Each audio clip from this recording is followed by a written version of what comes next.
السلام علیکم ورحمۃ اللہ وبرکاتہ۔ الحمد للہ رب العالمین، والصلاة والسلام على أشرف الأنبياء وخاتم المرسلين، أشهد أن لا إله إلا الله وحده لا شريك له، وأشهد أن محمدا عبده ورسوله صلی اللہ علیہ وعلى آلہ وصحبہ وسلم۔ اللهم صل على محمد وعلى آل محمد كما صليت على إبراهيم وعلى آل إبراهيم إنك حميد مجيد۔ اللهم بارك على محمد وعلى آل محمد كما باركت على إبراهيم وعلى آل إبراهيم إنك حميد مجيد۔ رب اشرح لي صدري ويسر لي أمري واحلل عقدة من لساني يفقهوا قولي۔ اللهم آت نفسي تقواها وزكها فأنت خير من زكاها أنت وليها ومولاها، أما بعد، فأعوذ بالله السميع العليم من الشيطان الرجيم، من همزه ونفخه ونفثه، بسم الله الرحمن الرحيم۔ لقد كان لكم في رسول الله أسوة حسنة لمن كان يرجو الله واليوم الآخر وذكر الله كثيرا۔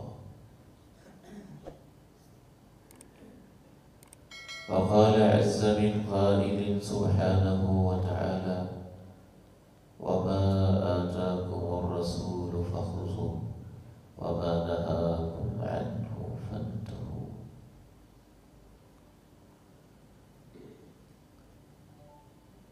رسول اللہ صلی اللہ علیہ وسلم کی سنتیں،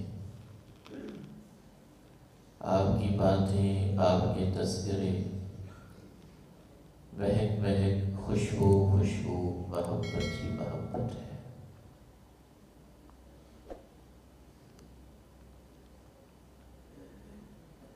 اللہ کے پیارے نبی علیہ السلام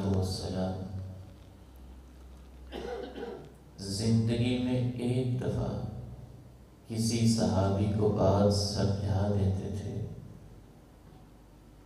صحابہ کی محبت ایسے تھی کہ رسول اللہ صلی اللہ علیہ وسلم کی کہی ہوئی بات پوری زندگی یاد رکھتے تھے۔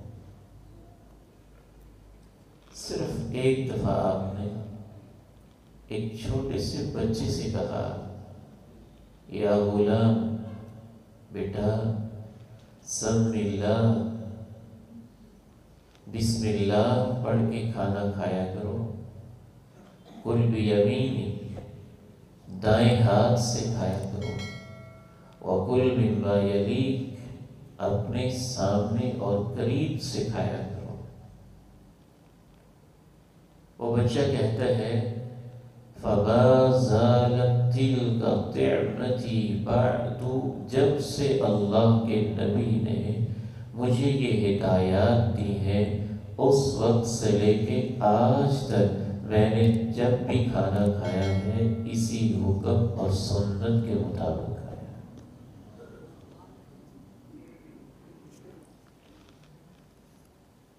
چند صحابہ سے آپ نے ایک وعدہ لیا، ہر ایک سے نہیں۔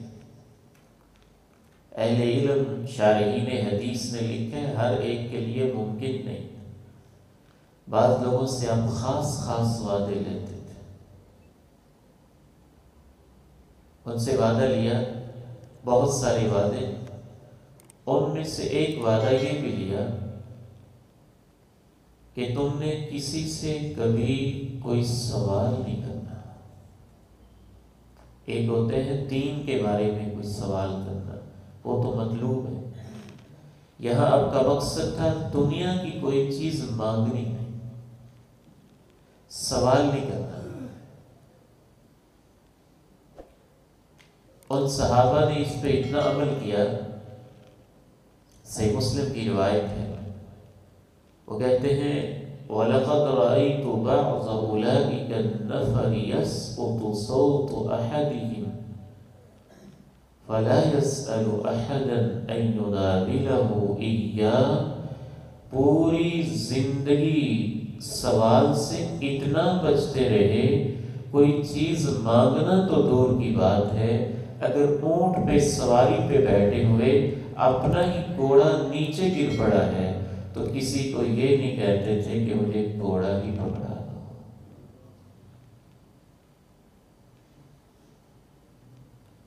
اللہ کے نبی علیہ السلام سے محبت، آپ کی سنتوں سے محبت، آپ کی اداؤں سے محبت، اس میں ہماری نجات ہے، اسی میں ہماری کامیابی ہے۔ صحیح مسلم کا یہ واقعہ میں پڑھتا ہوں تو بڑی حیرانی ہوتی ہے، صحابہ کی عظمت کیسی تھی۔ آپ نے چند صحابہ کو ایک ذمہ داری پہ روانہ کیا، ان میں حضرت انس رضی اللہ تعالی عنہ کے عزیز بھی تھے، ایک ان کے بزرگ بھی تھے، حضرت حرام رضی اللہ تعالی عنہ ان کا نام تھا۔ اللہ کے پیغمبر کی لگائی ہوئی ذمہ داری پوری کرنے کے لیے جا رہے، دشمنوں نے منصوبہ بنایا اور حضرت حرام رضی اللہ تعالی عنہ کا ایک دشمن نے ایسے تعاقب کیا کہ یوں اس حصے پہ اتنے زور کے ساتھ نیزہ لگایا کہ وہ پیچھے سے لگایا اس نے اور یوں آر پار ہو کے باہر نکل آیا۔ جب انہوں نے دیکھا کہ نیزہ باہر نکل آیا ہے تو بے ساختہ ایک ہی لفظ کہا فزت ورب الکعبہ، کعبے کے رب کی قسم ہے میں کامیاب ہو گیا ہوں۔ یعنی کامیابی اس کو سمجھتے تھے کہ پیغمبر نے جو ذمہ داری لگائی تھی وہ دیتے دیتے میں رب کے پاس جا رہا ہوں، میں نے اس میں کوئی کوتاہی نہیں کی۔ وَمَا آتَاكُمُ الرَّسُولُ فَخُذُوهُ وَمَا نَهَاكُمْ عَنْهُ فَانْتَهُوا، جو بھی رسول تمہیں دے دے لے لو، جس سے روک دے رک جاؤ۔ لَقَدْ كَانَ لَكُمْ فِي رَسُولِ اللَّهِ أُسْوَةٌ حَسَنَةٌ لِمَنْ كَانَ يَرْجُو اللَّهَ وَالْيَوْمَ الْآخِرَ وَذَكَرَ اللَّهَ كَثِيرًا۔ یہ حقیقت ہے، اس میں شک نہ کرنا کہ پیغمبر کی زندگی تو ہمیشہ سے ہی تمہارے لیے بہترین نمونہ ہے، لیکن اس سے فائدہ وہی اٹھا سکے گا جس کے دل میں اللہ سے ملاقات کا یقین ہو اور یوم آخرت پر بھی ایمان ہو۔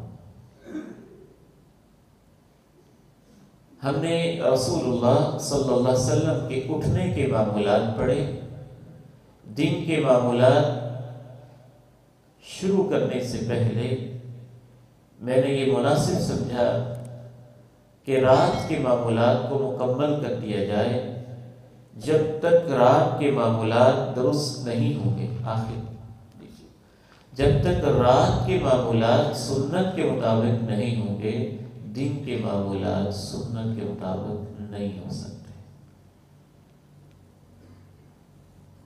تو آج کی اس نشست میں انشاءاللہ تعالی ہم رات ہی کے حصے کو اس انداز سے مکمل کریں گے کہ رسول اللہ صلی اللہ علیہ وسلم کی رات شروع کیسے ہوتی تھی۔ آپ علیہ السلام کی تعلیمات سے سب سے پہلی بنیادی اور اہم ترین بات تو یہ معلوم ہوتی ہے کہ رات میں آپ غور و فکر کرتے تھے، رات کا آنا، رات کا جانا، کیونکہ کان خلقہ القرآن۔ ماں کی عائشہ رضی اللہ تعالی عنہ فرماتی ہیں کہ پیغمبر کا تو سب کچھ قرآن کی روشنی میں تھا۔ جہاں حدیث خاموش ہے وہاں قرآن آپ کی سیرت کی وضاحت کرتا ہے، جو کچھ قرآن میں ہے وہی آپ کی سیرت ہے۔ تو قرآن مجید اس پہ بہت فوکس کرتا ہے کہ انسان دن اور رات کے آنے جانے پہ غور کیا کرے۔ اللہ کا قرآن، اللہ کے پیغمبر کی سنت ہمیں یہ بتاتی ہے کہ انسان نیند کو معمولی نہ لے۔ نیند میں اللہ کی نشانیاں ہیں، رات میں اللہ کی نشانیاں ہیں۔ سب سے پہلی اس میں نشانی اللہ کی قدرت کی نشانی ہے، اللہ کی طاقت کی نشانی ہے۔ نیند کا آ جانا، اعضاء کا یوں آرام میں چلے جانا، اور جسم کے اندر ایسے ہارمونز کا پیدا ہو جانا جو انسان کے اوپر ایک ترتیب کے ساتھ، سٹیجز کے ساتھ، گریجولی، آہستہ آہستہ نیند کی کیفیت طاری کر رہے ہوں، آنکھوں کے پلکوں کو یوں ڈھیلا کر رہے ہوں، پھر آہستہ آہستہ اونگ کی کیفیت لا رہے ہوں، اونگ کی کیفیت کے بعد نیند بیداری اور نیند کی کیفیت میں لے کے جا رہے ہوں، پھر آہستہ آہستہ نیند شروع ہو رہی ہو، پھر نیند گہری ہو رہی ہو، پھر اتنی گہری ہو رہی ہو کہ روح اللہ کے پاس چلی جائے، پھر اتنی گہری ہو رہی ہو کہ وہ روح سیر بھی کر رہی ہو، وہ دائیں بائیں بھی دیکھ رہی ہو۔ حتیٰ کہ بعض نبیوں کے بارے میں بعض سائنٹسٹ نے اس چیز کو نوٹ کیا، جنہوں نے زندگی میں کبھی کوئی چیز نہیں دیکھی ہے اور وہ نہیں بتا سکتے کہ فلاں چیز کیسی ہے۔ نیند اللہ کی ایسی نعمت ہے کہ بعض دفعہ وہ نبی نے انسان بھی خواب کے اندر اپنی روح کے ذریعے دیکھتے ہیں، صبح اٹھتے ہیں تو چیزوں کی حقیقت صحیح بتا دیتے ہیں۔ اس کے مرحلے بھی اللہ کی قدرت، روح کا پرواز کرنا بھی اللہ کی قدرت، پھر انسان کا نیند میں گہری نیند میں چلے جانا بھی اللہ کی قدرت، اور موت کی یاد اور قبر کی زندگی کی یاد۔ امام رازی رحمہ اللہ نے التفسیر الکبیر کے اندر لکھا، جسم کے روح کے ساتھ، روح کے جسم کے ساتھ تین طرح کے تعلق ہوتے ہیں۔ ایک تعلق پورا تعلق، کامل تعلق ہوتا ہے، جو اس وقت میرا اور آپ کا تعلق ہے۔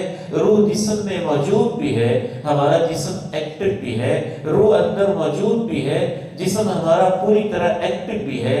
ہم ہاتھوں کی حرکت، آنکھوں کی جنبش، زبان کے بول، کانوں کی سماعت، قدموں کی آہٹ اور اس کے چلن، سب کچھ سے مستفید ہو رہے ہیں، اور پوری طرح روح و بدن کا تعلق اچھی طرح سے مضبوط اور مستحکم ہے۔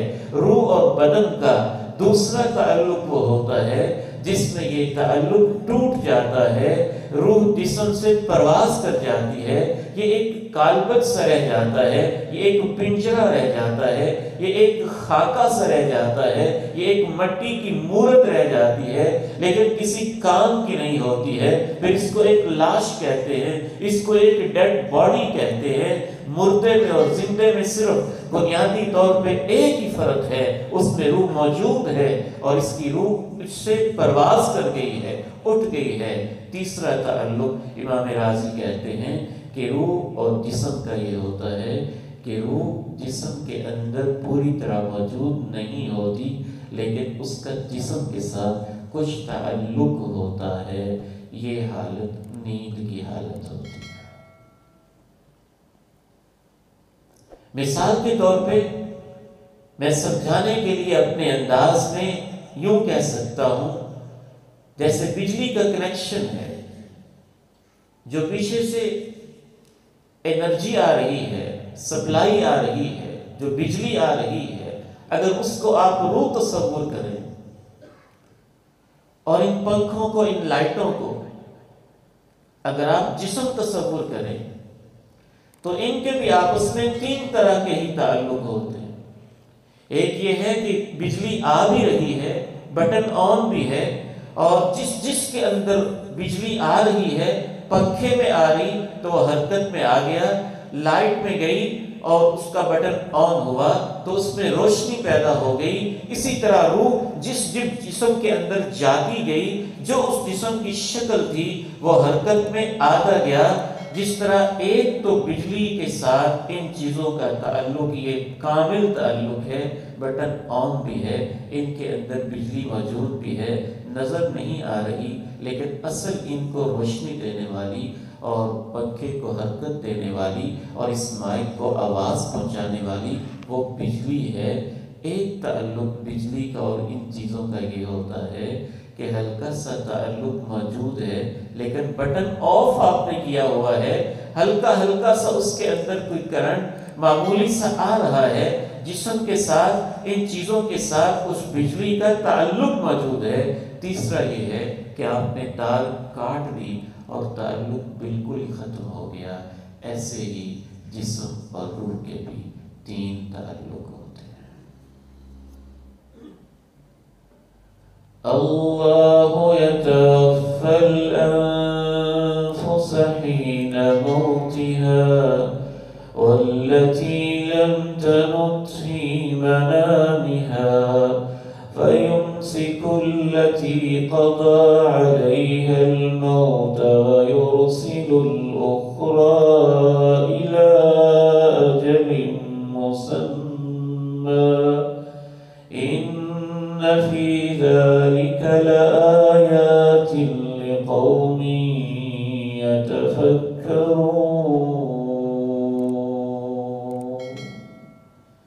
اللہ وہ ہستی جو روحوں کو موت کے وقت پوری طرح اپنے پاس لے جاتا ہے۔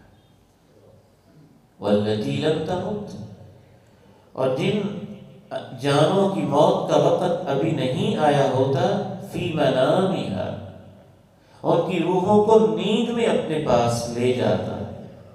فَيُمْسِكُ الَّتِي قَضَى عَلَيْهَا الْمَوْتِ، پھر جن کی موت کا فیصلہ ہو چکا ہوتا ہے ان کو اپنے پاس روک کے رکھ لیتا ہے۔ وَيُرْسِلُ الْأُخْرَى، اور جن کی موت کا فیصلہ تاحال نہیں ہوا ہوتا ان روحوں کو اللہ چھوڑ دیتا ہے۔ إِلَىٰ أَجَلٍ مُّسَمًّى، ایک وقت مقرر تک کے لیے۔ إِنَّ فِي ذَلِكَ لَآيَاتٍ، یقین مانو کہ اس عمل کے اندر بھی بہت ساری بڑی بڑی نشانیاں ہیں۔ لِقَوْمٍ يَتَفَكَّرُونَ، ان لوگوں کے لیے جو غور و فکر کرتے ہیں، سوچتے رہتے ہیں۔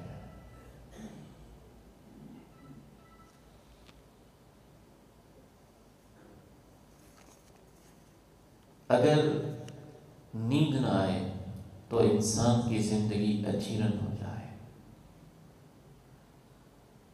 اس کا پورا دن عجیب کیفیت کے اندر گزرے۔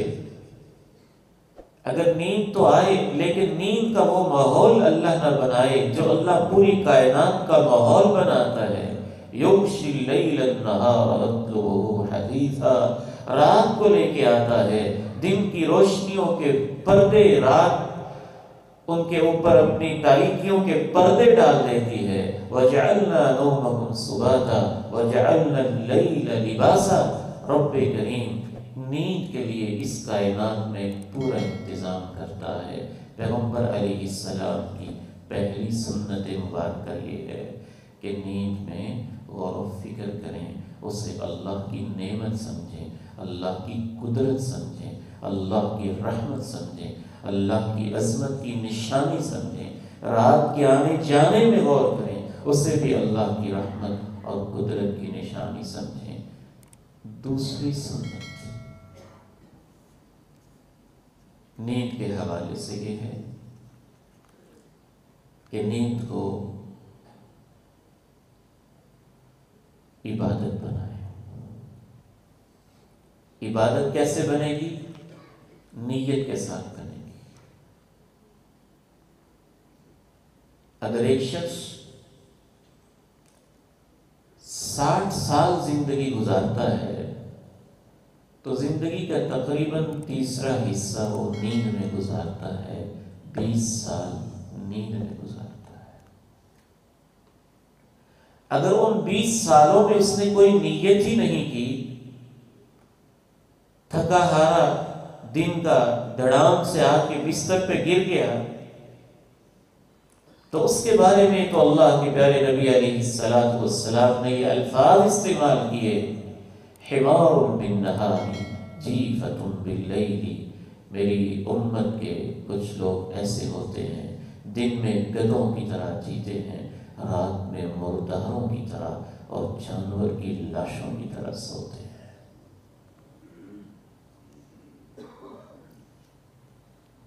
یعنی کیا ہوتا ہے ان کا مسئلہ؟ عالم بالدنیا جاہل بالآخرہ، دنیا کے بڑے عالم ہوتے ہیں، آخرت کے بارے میں نادان اور جاہل ہوتے ہیں۔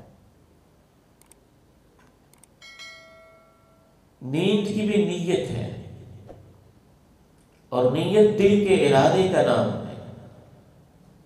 حضرت ابو موسیٰ اشعری رضی اللہ تعالی عنہ، حضرت معاذ بن جبل رضی اللہ عنہ، دو صحابی ہیں، یمن کے داعی ہیں، علماء ہیں، اللہ کے پیغمبر نے ان کو ذمہ داری تفویض کر رکھی ہے، یمن بھر میں دعوت کا کام کر رہے ہیں۔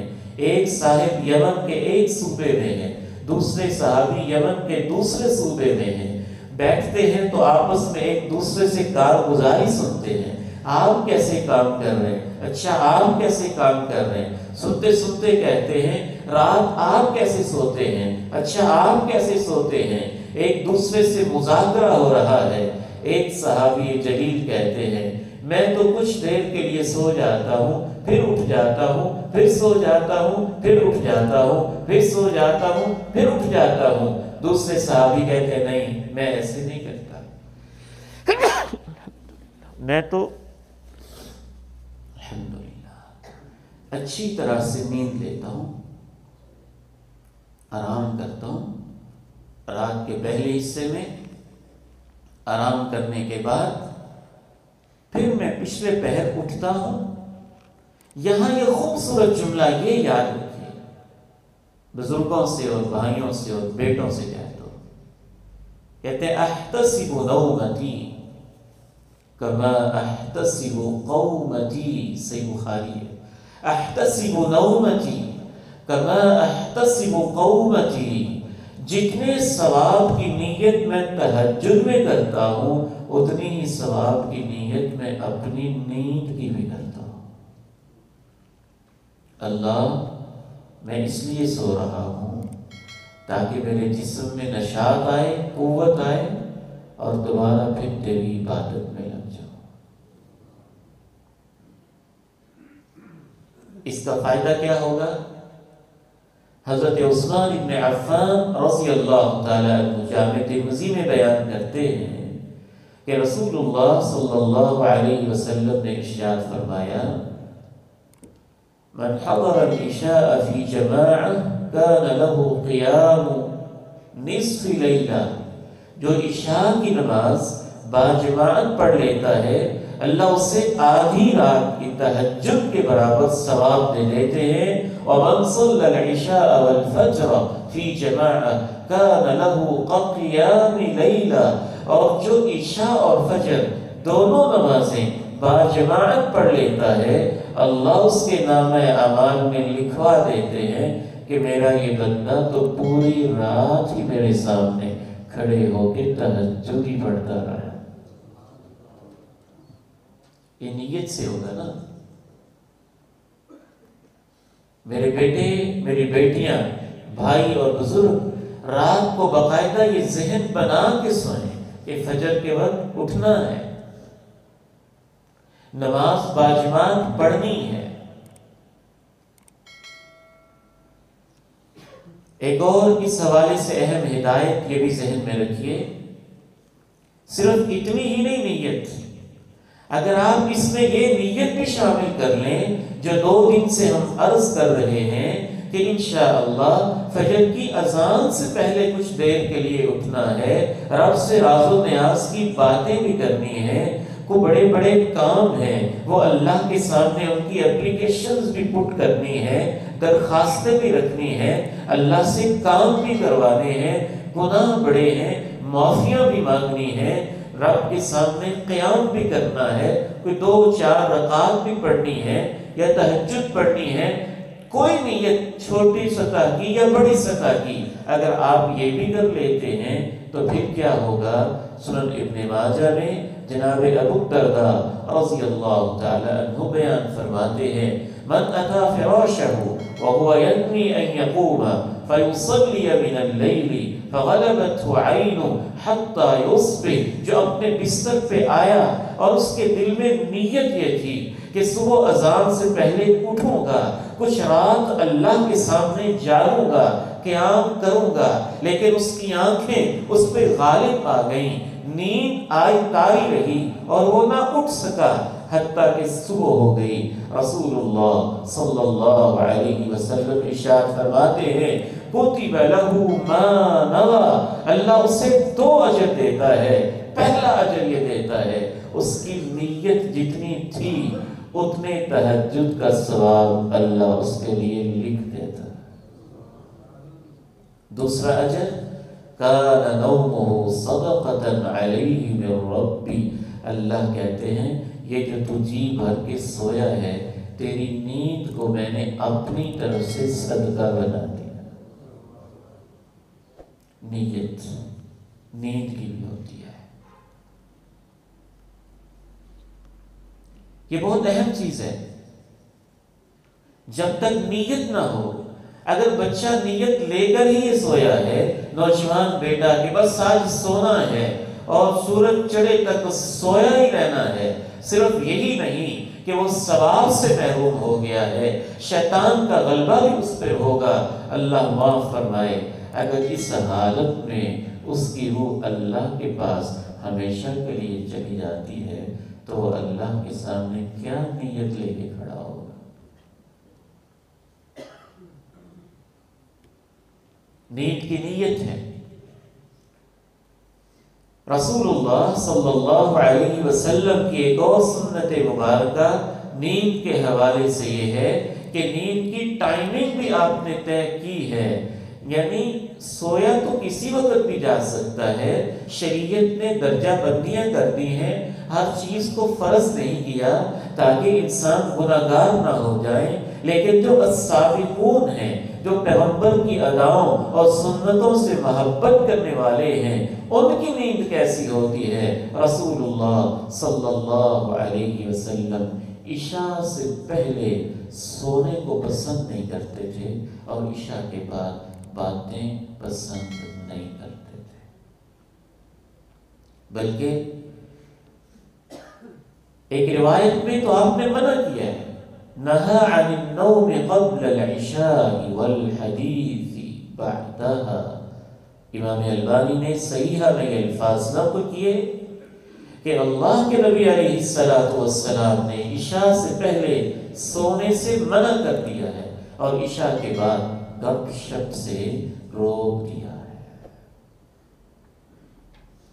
امام بخاری رحمہ اللہ، دیگر محدثین نے، علماء فقہ نے یہ وضاحت کی ہے، میاں بیوی آپس میں گفتگو کرتے ہیں، ان کو اجازت ہے، کوئی مہمان آیا ہے گفتگو کرتے ہیں، ضرورت ہے، اجازت ہے، کوئی عذر ہے، بیماری ہے، تکلیف ہے، اجازت ہے، علم کی کوئی بات ہے، علم کی مجلس ہے، دین کی باتیں ہیں، وہ تو پیغمبر آدھی رات کو بھی کر لیتے تھے، اس کی بھی اجازت ہے، لیکن بس ویسے ہی گپ شپ دل لگی کے لیے، ٹائم پاس کرنے کے لیے عشاء کے بعد گپ شپ کرنے بیٹھ جانا پیغمبر کی سنت کے مطابق یہ منع ہے۔ واٹس ایپ کی چیٹنگ، یوٹیوب کے بے مقصد چینلز، فیس بک کے فضول پیجز، ٹیلی ویژن کے انسانوں کو ٹینشن دینے والے بے فائدہ چینلز،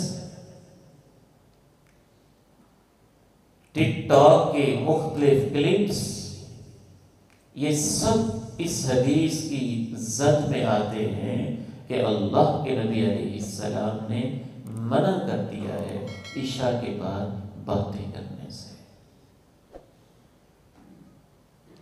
جب تک آپ نیند کو اس انداز سے مینج نہیں کریں گے، آپ طالب علم ہیں، علم کے حصول کا جذبہ ہے اور بات ہے، ماں باپ کی خدمت میں ہے اور بات ہے، میاں بیوی کے معاملات ہیں اور بات ہے، مہمان آئے ہیں اور بات ہے، حالت سفر میں ہے اور معاملہ ہے، لیکن یہ سارے جو جائز وجوہات ہیں ان کے اندر یہ ہماری گپ شپ تو نہیں آتی ہے نا جو فیس بک اور ٹک ٹاک پہ ہم کرتے ہیں۔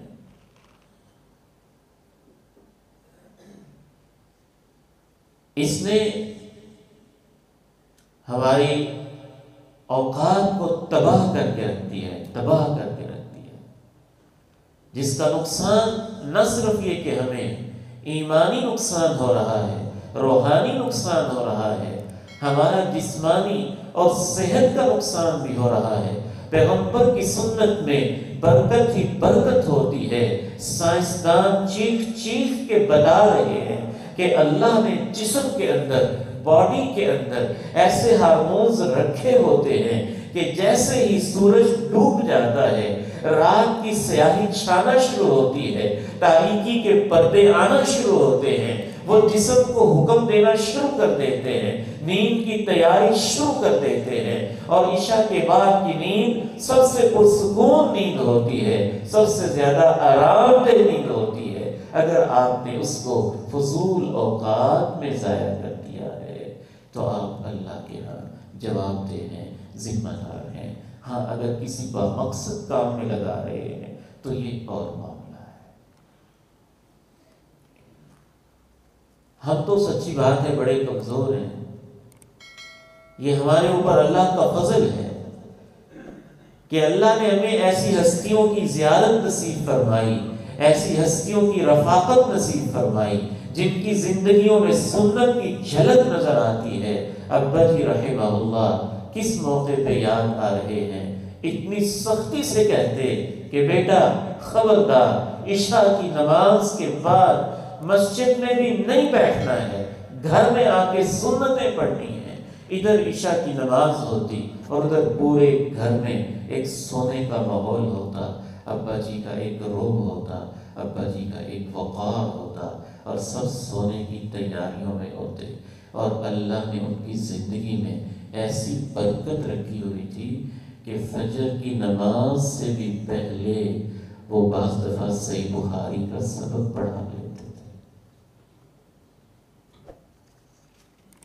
جب تک یہ روٹین نہیں ہوگی برکت نہیں آئے گی۔ میں نے ایسے نوجوانوں کو دیکھا ہے کہ رات کے 12-1 بجے تک اسٹڈی کرتے ہیں، مطالعہ کرتے ہیں، 1 بجے کے بعد پھر چائے وائے کا دور ہوتا ہے، پھر کوئی 8 گھنٹہ دوستوں کے ساتھ گپ شپ ہوتی ہے، اس طرح 2:30-3 بج جاتے ہیں، اور جب 3 بجتے ہیں ناداں گر گئے سجدے میں، جب وقت قیام آیا، جب اللہ کہتے ہیں مجھ سے مانگو، تو اس وقت وہ مردار لاشوں کی طرح سو جاتے ہیں، اور پھر 8-9 بجے اٹھتے ہیں۔ ہاسٹل لائف نوجوانوں کی ایسے ہی گزر رہی ہے۔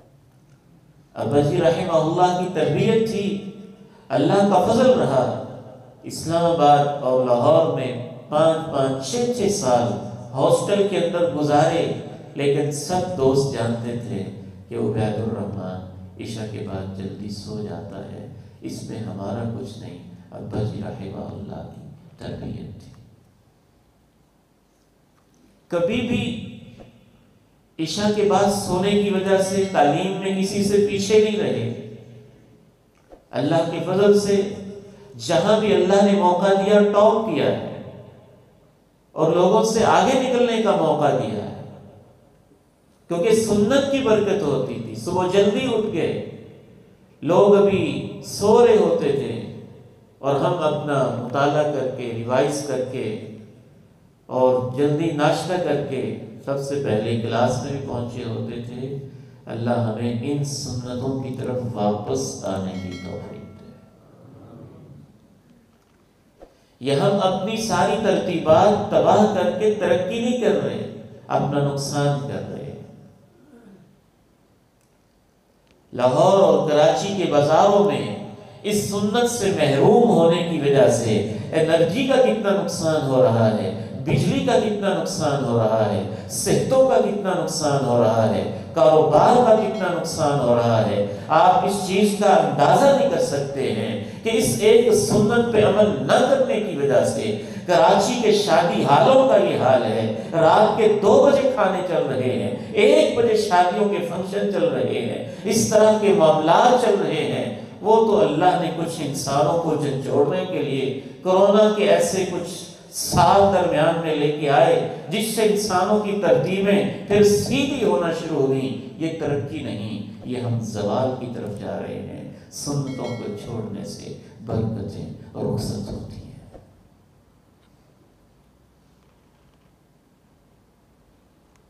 رسول اللہ صلی اللہ علیہ وسلم کی ایک اور سنت مبارکہ نیند کے حوالے سے یہ ہے کہ نیند کی باقاعدہ تیاری ہے، اہتمام ہے، اس کو ایک کام سمجھا ہے آپ نے، اور امت کو سمجھایا ہے کہ جیسے باقی کاموں کی آپ تیاری کرتے ہیں، دکان پہ جانے کی تیاری کرتے ہیں، آفس کی تیاری کرتے ہیں، بزنس مینجمنٹ کی تیاری کرتے ہیں، آپ اپنی سلیپ مینجمنٹ کی بھی تیاری کریں، سونے کے اوقات کی بھی تیاری کریں۔ اور اس بارے میں آپ علیہ السلام نے مختلف احادیث میں جو ہدایات دیں، ان میں سے خصوصاً آپ علیہ السلام کی 6 باتیں میں آپ کے سامنے رکھتا ہوں۔ آپ نے ارشاد فرمایا، اطفئ السراج، چراغ گل کر دو، روشنیاں بجھا دو۔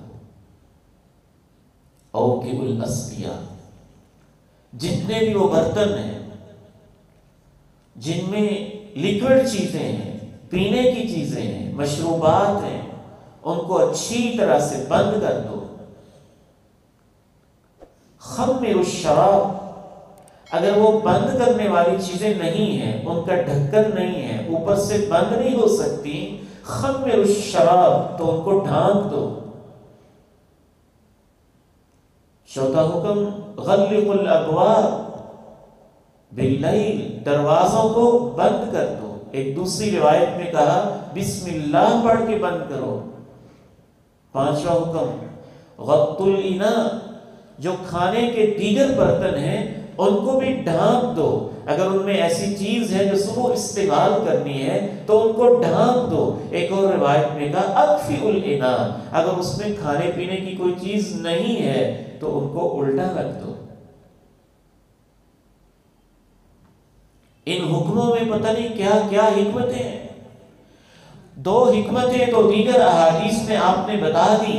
ایک حکمت یہ بتائی، جو بسم اللہ پڑھ کے دروازہ بند کیا جاتا ہے، جو برتن ڈھکا ہوا ہوتا ہے اور جو مشروب کا برتن اوپر سے کور ہوتا ہے، اللہ نے شیطان کو ہمت نہیں دی ہے، وہ ایسا دروازہ کھول نہیں سکتا ہے اور ایسے برتن کو استعمال نہیں کر سکتا۔ ایک اور حکمت بھی آپ نے بتائی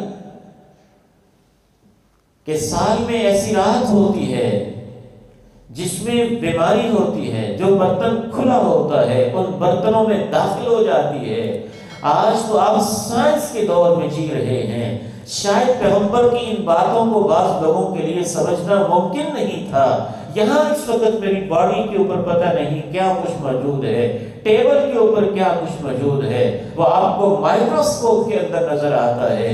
جس طرح آپ سائنسدانوں کی ان باتوں کو تسلیم کر لیتے ہیں، آپ مختلف قسم کے بیکٹیریاز کو مان لیتے ہیں، جراثیم کو مان لیتے ہیں، پیغمبر کی اس بات پہ ایمان اور یقین رکھو، جب برتن کھلے رہتے ہیں، سال میں ایک رات ہوتی ہے، بیماریاں ان برتنوں میں آتی ہیں، اور پیغمبر کی اس سنت پہ عمل نہ کرنے کی وجہ سے پھر وہی برتن جب ہم استعمال کرتے ہیں تو وہ بیماریاں ہمارے جسم و جان کا حصہ بھی بنتی ہیں۔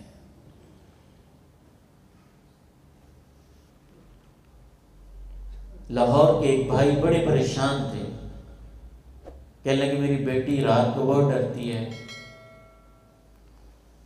کہتی وہ آ گئی، وہ آ گئی، وہ آ گئی، پھر کہتی وہ چلی گئی، چلی گئی، چلی گئی، بیٹھے بیٹھے ہنسنے لگتی ہے، بیٹھے بیٹھے رونے لگتی ہے۔ میں نے کہا میں عامل تو نہیں ہوں، نہ ہی یہ میرا شعبہ ہے دم کرنا، نہ اتنی فرصت ہوتی ہے، لیکن میں آپ کی چھوٹی سی رہنمائی کرتا ہوں کہ آپ نے شام کے وقت بسم اللہ پڑھ کے دروازے بند کرنے ہیں، برتنوں کو ڈھانپ دینا ہے، جو سونے کے اذکار ہیں بیٹی کو وہ بھی پڑھانے ہیں۔ ان چند ایک ہدایات پہ آپ عمل کیجئے، ایک ہفتے بعد اس کا فون آتا ہے کہ الحمدللہ سکون کی نیند سوتے ہیں اور میری بیٹی کو کوئی تکلیف نہیں ہے۔ ان سنتوں کو معمولی نہ سمجھا کریں۔ وَمَا آتَاكُمُ الرَّسُولُ فَخُذُوهُ وَمَا نَهَاكُمْ عَنْهُ فَانْتَهُوا۔ جو پیغمبر دے دے لے لو، جس سے روک دے رک جاؤ، تمہاری کامیابی اسی میں ہے۔ دنیا بھی سنورے گی، آخرت کی بھی کامیابی ہوگی۔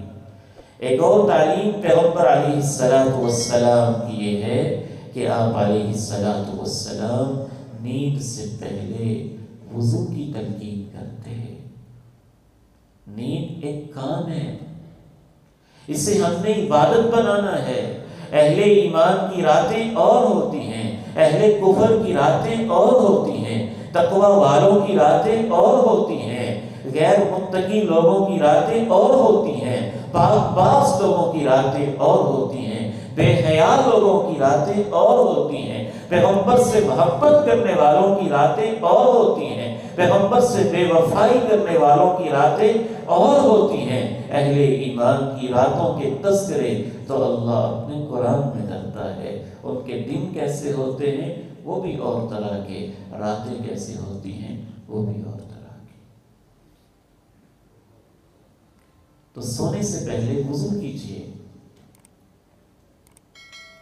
جناب ابن عباس رضی اللہ تعالی عنہما بیان کرتے ہیں کہ رسول اللہ صلی اللہ علیہ وسلم نے ارشاد فرمایا طہروا هذه الاجساد طہرکم اللہ، اپنے ان جسموں کو پاک صاف رکھو، باوضو رکھو، اللہ تمہیں پاک صاف کر دے گا۔ فإنه ليس من عبد يبيت ظاهرا إلا بات معه في شعاره ملك، جو شخص بھی باوضو ہو کے بستر پہ لیٹ جاتا ہے، رات گزارتا ہے، تو وہ اکیلا نہیں ہوتا ہے، اس کے ساتھ اس کے اوپر والے کپڑے میں لپٹ کے فرشتہ بھی رات گزارتا ہے۔ لا ينقلب ساعة من الليل، رات کے کسی وقت میں جب وہ کروٹ بدلتا ہے، الا قال، وہ فرشتہ دعا کرنے لگ جاتا ہے اللہم اغفر لعبدک فإنہ بات طاہرا، اے اللہ اپنے اس بندے کو معاف کر دے، یہ وضو کر کے لیٹا ہے۔ مشکل نہیں ہے یہ، صرف میں آپ کی ترغیب کے لیے بتا رہا ہوں، ترغیب دینے کے لیے۔ اللہ ہمیں ریاکاری سے محفوظ فرمائے۔ ہمارے شیخ حضرت حافظ شریف حفظہ اللہ ورعاہ، ہمارے مربی، ہمارے محسن، اللہ ان مشائخ کی زندگیوں میں برکتیں عطا فرمائے۔ یہ 97 کی بات ہے، بلکہ اس سے پہلے کی 95 کی، جب ہم وہاں پڑھتے تھے، اس وقت اس سنت کو پڑھا۔ اللہ کا خاص فضل ہے، 95 سے شروع ہو کر آج 2022 ہے، ان 27 سال میں شاید کوئی ایک آدھ رات میں بھول رہا ہوں، وگرنہ الحمدللہ اللہ کی توفیق سے وضو کر کے سوتے ہیں۔ اور وہ آہستہ آہستہ ایسی عادت بن جاتی ہے کہ اس کے بغیر آپ کو سکون نہیں ملتا، آپ فریش ہو جاتے ہیں، تازہ دم ہو جاتے ہیں، احساس تازگی ہوتا ہے، ایک برکت آ جاتی ہے زندگی میں۔ یہ کوئی مشکل کام نہیں ہے، ناممکن نہیں ہے، صرف ہمت کرنے کی ضرورت ہے۔ عادت بنانے کی ضرورت ہے۔ وہ مشکل ہیں جو آپ کر رہے ہیں، رات کے 1 بجے تک فضول جاگتے رہنا، رات کے 2 بجے تک گپ شپ کرتے رہنا، رات کے 12 بجے تک فیس بک کے پیجز کو یوں پلٹتے رہنا، اور رات کے 11 بجے تک ٹک ٹاک کے اندر اپنی زندگی کو برباد کرتے رہنا، یہ کتنے مشکل کام ہیں کہ آپ نے اپنی اتنی اہم نیند کے حصے کو قربان کر دیا ایک بے مقصد اور ایک فضول چیز کے لیے۔ تو کیا یہ مشکل ہے کہ پوری رات فرشتے نے آپ کے لیے دعائیں کرنی ہیں، تو اس کے لیے 5 منٹ لگا کے وضو کرنا کون سا مشکل ہے؟ گناہ بھی چل رہے ہیں، فرشتوں کی دعائیں بھی مل رہی ہیں، برکت بھی آ رہی ہے۔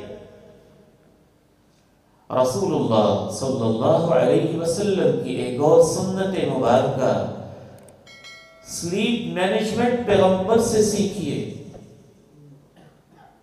اس وقت دنیا اس پہ لاکھوں خرچ کر رہی ہے، بڑی بڑی کونسلنگ ہو رہی ہے، بڑے بڑے اسپیشلسٹ سکائٹرسٹ بیٹھے ہوئے ہیں کہ لوگوں کو نیند کیوں نہیں آتی ہے، گولیاں کھلائی جا رہے ہیں۔ کوئی حرج نہیں، اگر کسی کو کوئی جسمانی مسئلہ ہے علاج کروانا چاہیے، وہ بھی سنت ہے، لیکن مجھے اس چیز پہ اعتراض ہے کہ ہماری بہت سارے مسئلے تو وہ ہیں جو ہمارے جسم کی بیماریوں سے تعلق نہیں رکھتے، ہماری غلط عادتوں سے تعلق رکھتے ہیں۔ آپ نیند کے اوقات بدل لیں، اس کو سنت کے مطابق لے آئیں، انشاءاللہ آدھے سے زیادہ مسئلے تو یہاں حل ہو جائیں گے۔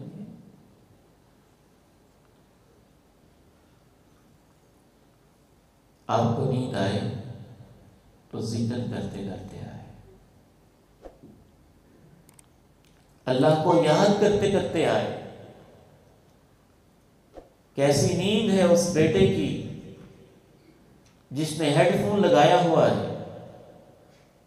انڈیا کے گانے چل رہے ہیں، کوئی تھرکتے ناچتے بدن کے ساتھ بے حیا عورت اپنے جسم کی نمائش کر رہی ہے، اور اس کو دیکھتے دیکھتے وہ نیند کی آغوش میں جا رہا ہے کہ اسے اللہ کا خوف نہیں آتا۔ اگر اس حالت میں اس کی روح اللہ کے پاس رہ جاتی ہے تو قیامت کے دن وہ کیسے اٹھایا جائے گا؟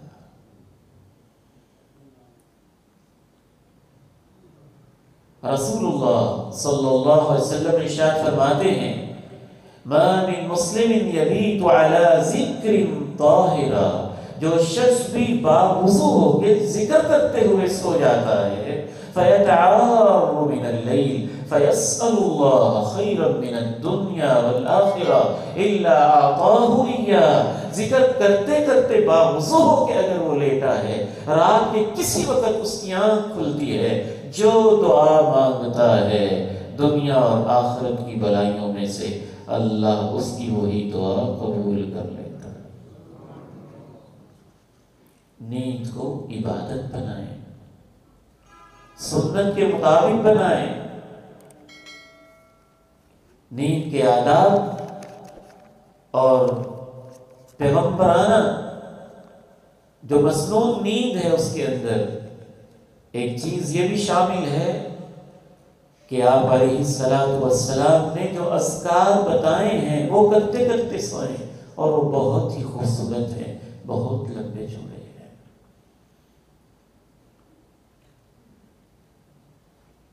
کوئی حرج نہیں اگر آپ کو یہ سوچ ہی آ جائے کہ آج میں اپنی مرضی سے لیٹ رہا ہوں اور ایک دن میری مرضی نہیں ہوگی اور مجھے میرے رشتہ دار قبر میں لٹا کے آئیں گے، تو آپ کی نیند کتنی برکت والی ہوگی، کیسے آپ دعائیں کرتے کرتے سوئیں گے۔ اگر آپ یہ سوچتے سوچتے سو جائیں کہ صبح میں اٹھوں گا اور اپنے کاروبار میں مشغول ہو جاؤں گا، اور ایک دن قبر کی نیند سے جب میں اٹھوں گا تو اللہ کے سامنے مجھے جا کے زندگی کا حساب دینا ہوگا، تو آپ کی نیند کتنی خوبصورت ہوگی۔ آپ علیہ السلام کی تعلیمات سے یہ معلوم ہوتا ہے۔ آپ آیت الکرسی پڑھیں، اس سے فرشتہ آپ کی حفاظت کرے گا، آپ اللہ کی حفاظت کے حصار میں آئیں گے، آپ اللہ کے خاص بندوں میں شامل ہو جائیں گے۔ آخری تینوں قل هو اللہ احد مکمل، قل اعوذ برب الفلق مکمل، اور قل اعوذ برب الناس مکمل، یوں اپنے ہاتھ دونوں اللہ کے پیارے نبی علیہ السلام ایسے کرتے، یہ تینوں صورتیں پڑھتے، اس طرح پھونک مارتے، اور پھر اپنے چہرہ انور سر مبارک سے شروع کر کے جہاں تک آپ کے ہاتھ مبارک پہنچتے پورے جسم کے اوپر پھولتے۔ آپ اس سنت پہ عمل کیجیے۔ ایک اور ذکر، قل یا ایھا الکافرون، ایک صحابی کو آپ نے بتایا اور فرمایا انھا براءۃ من الشرک، یہ سورت شرک سے پاک کر دیتی ہے۔ ایک اور ذکر، رسول اللہ صلی اللہ علیہ وسلم سورہ ملک، سورہ سجدہ کی تلاوت فرماتے ہیں، اور ہم نے بزرگوں سے اس پہ عمل کا ایک طریقہ جو دیکھا ہے، ہمارے جیسے کمزور لوگ بستر پہ بیٹھ کے نہیں پڑھ سکتے، پڑھنا شروع کریں گے نیند آ جائے گی، پوری نہیں ہو پائے گی۔ میں نے ماں جی رحمہ اللہ سے سیکھا کہ وہ عشاء کی نماز سے فارغ ہوتے، سنتوں سے فارغ ہو کر وہیں پہ بیٹھے ہی سورہ ملک اور سورہ سجدہ کی تلاوت کر لیں۔ اور میں نے جمعے میں بھی عرض کیا تھا کہ آخری رات ماں جی کو اللہ نے جو دی وہ بڑی خوبصورت رات تھی، کیونکہ ان کی پہلی راتیں بھی خوبصورت تھیں۔ وضو کیا، 2 رکعت نماز پڑھی، میں نے پاس کان لگایا تو یہ آیت مبارکہ ماں جی تلاوت کر رہی تھی، مَا لَكُم مِّن دُونِهِ مِن وَلِيٍّ وَلَا شَفِيعٍ أَفَلَا تَتَذَكَّرُونَ۔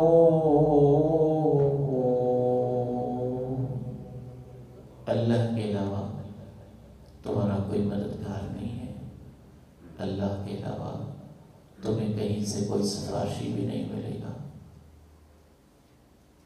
تمہیں کیا ہو گیا ہے؟ تم سمجھتے کیوں نہیں ہو؟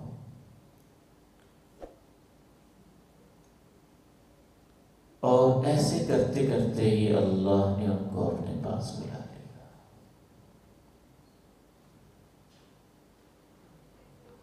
سورہ بقرہ کی آخری آیات، یہ بھی سنت تلاوت، اور کچھ دعائیں ہیں بہت پیاری، ان میں سے 1-2 دعائیں میں آپ کے سامنے رکھتا ہوں، آپ ان پہ غور کریں گے تو آپ کا ایمان تازہ ہو جائے گا کہ رسول اللہ صلی اللہ علیہ وسلم کیسے کیسے اللہ سے باتیں کرتے تھے۔ اس سے قبل یہ بھی سن لیں، سبحان اللہ 33 دفعہ، الحمدللہ 33 دفعہ، اللہ اکبر 34 دفعہ، یہ آپ نے اپنے داماد اور اپنی بیٹی جنت کی شہزادی سیدہ فاطمہ رضی اللہ تعالیٰ عنہا کو وظیفہ بتایا تھا، اور جناب علی تقریباً 35-36 سال گزر گئے، اور کہتے ہیں کہ 35-36 سالوں میں کسی رات کے اندر بھی میں نے اس وظیفے کو چھوڑا نہیں ہے۔ پوچھنے والے نے پوچھا، جب صفین کا معرکہ ہو رہا تھا اور تلواریں چمک رہی تھیں، لاشیں گر رہی تھیں، اس رات بھی آپ نے یہ وظیفہ نہیں چھوڑا تھا؟ کہا رات کے پہلے حصے میں نہیں کر سکا تھا، لیکن اس رات بھی میں نے یہ وظیفہ چھوڑا نہیں تھا۔ ایک یہ دعا مجھے بہت پیاری لگتی ہے، یہ آپ ذرا دیکھیے کتنی پیاری دعا ہے۔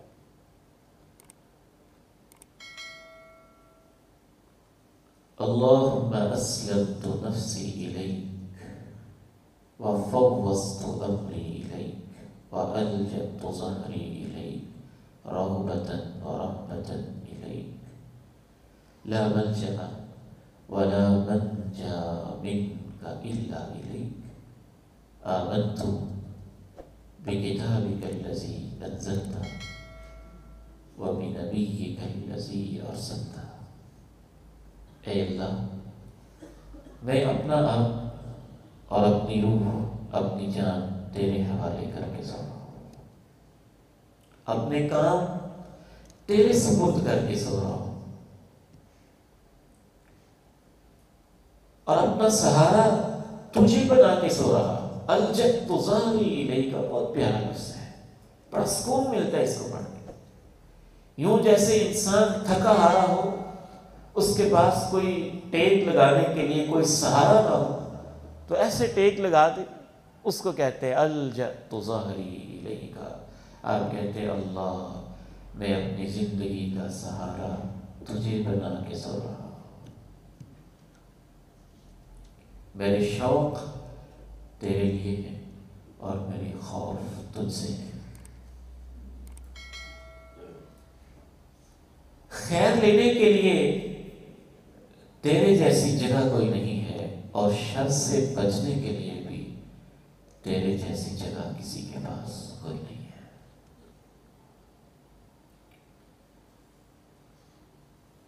بسمك ربي وزعت جنبي وبك أرفع إن أمسكت نفسي فارحمها وإن أرسلتها فاحفظها بما تحفظ به عبادك الصالحين۔ اللہ تیرے نام سے میں لیٹ رہا ہوں، میری روح تیرے پاس جا رہی ہے۔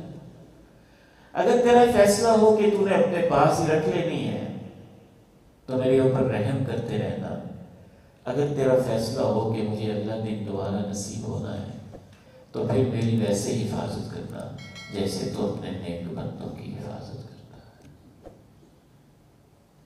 اللہم بسمک اموت واحیا، یہ دعا بھی آپ پڑھتے ہیں، اے اللہ تیرے نام سے میری زندگی، تیرے نام پہ میری موت ہے۔ رسول اللہ صلی اللہ علیہ وسلم کس طرح سے سوتے تھے، اس طرح سے سونا سنت ہے۔ جس سے آپ نے منع کر دیا اس طرح نہیں سونا چاہیے۔ باقی تو آپ کسی طرح بھی سو سکتے ہیں، لیکن رسول اللہ صلی اللہ علیہ وسلم نے دو طریقوں پر لیٹنے سے منع کیا۔ ایک یہ کہ آپ ایک ٹانگ دوسری ٹانگ کے اوپر رکھیں، ایسے لیٹے، آپ نے فرمایا ایسے نہ لیٹو، اور دوسرا الٹا لیٹا۔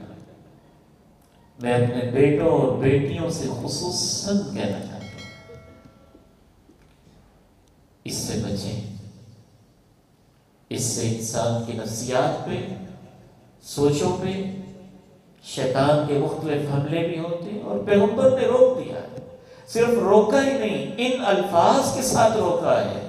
ایک صحابی لیٹے ہوئے تھے، یوں پیٹ کے بل، الٹا لیٹنا، چہرہ نیچے کر کے پیٹ کے اوپر، آپ نے فرمایا ان هذه رجع یبغضها اللہ، یہ لیٹنے کا وہ انداز ہے کہ اس انداز سے اللہ کو نفرت ہے، اللہ کو پسند نہیں ہے، اس انداز پر لیٹنے سے اللہ ناراض ہوتا ہے۔ تو ٹانگ کے اوپر ٹانگ رکھ کے لیٹنا، اس سے آپ نے منع کیا، اور پیٹ کے بل لیٹنا، اس سے آپ منع کیا۔ باقی آپ کسی طریقے پر بھی سو سکتے ہیں، لیکن اگر آپ اپنے سونے کے انداز کو سنت کے مطابق بنا لیں گے تو آپ کی وہ نیند عبادت بن جائے گی۔ سنت کے مطابق نہیں بنائیں گے تو وہ جائز ہوگا، ٹھیک ہے، جیسے آپ کی مرضی تھی آپ نے سو لیا، کوئی منع والی بات نہیں، لیکن ثواب سے محروم ہو جائیں گے۔ رسول اللہ صلی اللہ علیہ وسلم کے سونے کے دو طریقے۔ اگر آپ زیادہ وقت کے لیے سوتے، اچھی طرح جی بھر کے سوتے، تو آپ اپنے رخسار مبارک کے نیچے اپنی ہتھیلی مبارک یوں رکھتے، اور دائیں پہلو پہ دائیں کروٹ پہ لیٹتے تھے۔ کیا کیا اس میں برکتیں ہیں، کیا کیا حکمتیں ہیں۔ امام ابن قیم رحمہ اللہ رحمۃ واسعہ لکھتے ہیں کہ اس میں سب سے بڑی حکمت یہی ہے کہ اس سے انسان کو غفلت والی نیند نہیں آتی ہے، اور انشاءاللہ اس سے ایمان والی سنت والی نیند آتی ہے، اور انشاءاللہ اس طرح سونے کی برکت سے بھی اللہ اس کو غافل نہیں ہونے دیتا ہے، وہ نماز سے محروم نہیں ہوتا ہے۔ ڈاکٹرز اپنی حکمتیں بیان کرتے ہیں، میڈیکلی بھی انشاءاللہ اسی میں برکت ہے۔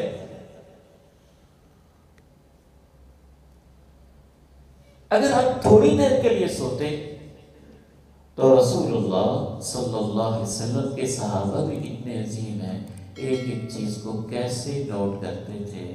فرماتے ہیں کان اذا عرس بلیل استجع علی یمینہ، جب آپ رات کے پہلے حصے میں آرام خوب کرنا چاہتے زیادہ دیر کے لیے تو دائیں پہلو پہ یوں لیٹتے، وَإِذَا عَرَّسَ قُبَيْلَ الصُّبْحِ نَصَبَ ذِرَاعَيْهِ وَوَضَعَ رَأْسَهُ بَيْنَ كَفَّيْهِ، جب آپ تھوڑی دیر کے لیے بس سستانا چاہتے صبح سے پہلے تو پھر آپ اپنی دونوں کونیاں یوں کھڑی کر دیتے اور اپنے سر کو ہتھیلیوں پر رکھ لیتے، ایسے،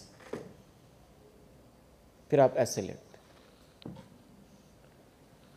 یعنی میں دوبارہ عرض کر رہا ہوں کہ اللہ کے نبی نے حکم نہیں کیا کہ لازماً ایسے کرو، جیسے بھی آپ چاہیں سو سکتے ہیں، لیکن اگر آپ ایسے سوئیں گے تو وہ ثواب والی نیند ہوگی، سنت والی نیند ہوگی۔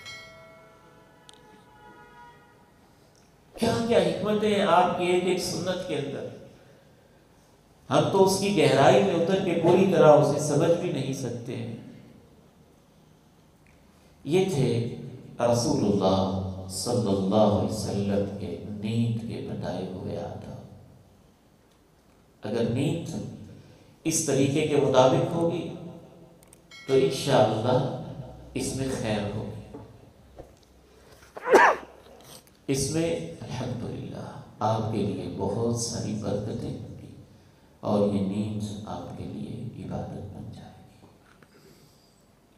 اور اگر اس طریقے سے آپ سوئیں گے تو انشاءاللہ آپ کا دن بھی اگلا برکت والا گزرے گا، صحت کے اندر بھی اللہ برکتیں پیدا فرمائے گا، اور سب سے بڑی بات یہ ہے کہ آپ کی زندگی کے جو 20-25 سال نیند میں ضائع ہونے تھے وہ ضائع نہیں ہوں گے۔ جب آپ قیامت کے دن رب کے پاس جائیں گے تو آپ کے وہ 20 سال عبادت لکھے ہوں گے، کیونکہ وہ آپ سنت کے مطابق سوئے تھے۔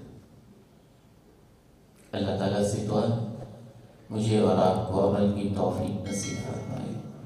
ایک تو اعلانات سے بات کیجیے، ایک تو مجھے یہ کہتے ہوئے شرمندگی بھی محسوس ہو رہی ہے، لیکن یہ کہنا مجبوری بھی ہے کہ مائیں، بہنیں اور بیٹیاں بہت شوق کے ساتھ آتی ہیں، ہمیں ان کے شوق کی بہت زیادہ قدر ہے۔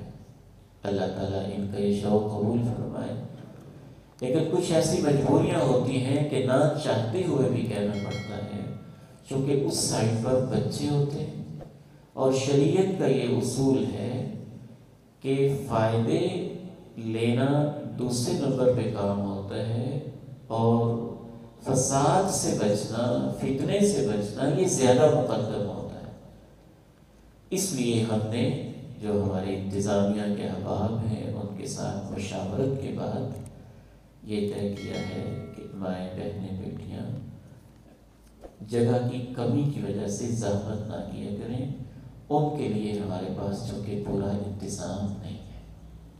اب ایک ہفتے کے لیے ہم بچوں کو چھٹی تو کر نہیں سکتے، انہوں نے قرآن مجید پڑھنا ہے، حدیث پڑھنی ہے، وعدہ نہیں، لیکن میری کوشش ہوگی، ہمارا جو طالبات کا ادارہ ہے ریاض الحدیث، اس میں کام ہو رہے ہیں، ماشاءاللہ پتھر لگ رہے ہیں، اور مسجد پہ کچھ کام ہو رہا ہے، جب وہ کام پورا ہو جائے گا تو میری کوشش ہوگی کوئی ایک دن کا کورس صرف ماؤں بہنوں کے لیے اس ادارے میں کھلے طریقے سے کروا دیا جائے، پھر ان کو بھرپور طریقے سے دعوت دی جائے۔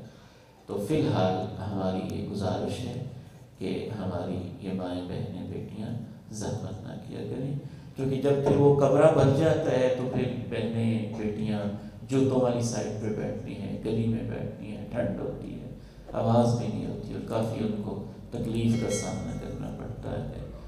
امید ہے انشاءاللہ تعالی خواتین اس طرف توجہ فرمائیں گی۔ بہرحال اللہ تعالیٰ آپ کا یہ شوق اپنے ہاں قبول فرما لے۔ ایک اور گزارش یہ ہے، ہمارے لاہور سے ایک بھائی، انہوں نے اسپیشلی مجھے ایک اور بھائی کو بھی 2-3 دفعہ رابطہ کر کے کہا ہے، ان کی ایک بیٹی شادی شدہ ڈائلسس میں ہے، چھوٹے چھوٹے اس کے بچے ہیں، کافی پریشان ہے۔ تو خصوصاً جو ہمارے یہاں طلبہ بیٹھے، انہوں نے کہا تھا کہ طالب علموں سے، طلبہ سے خصوصاً ہیں، اور اس وقت جو مدرسے میں پڑھتے ہیں وہ تو طلبہ ہیں ہی، انشاءاللہ ہمیں اللہ سے امید ہے کہ اس وقت آپ سارے ہی طالب علم ہیں انشاءاللہ، کیونکہ آپ پیغمبر کی سنتیں سیکھنے ہیں۔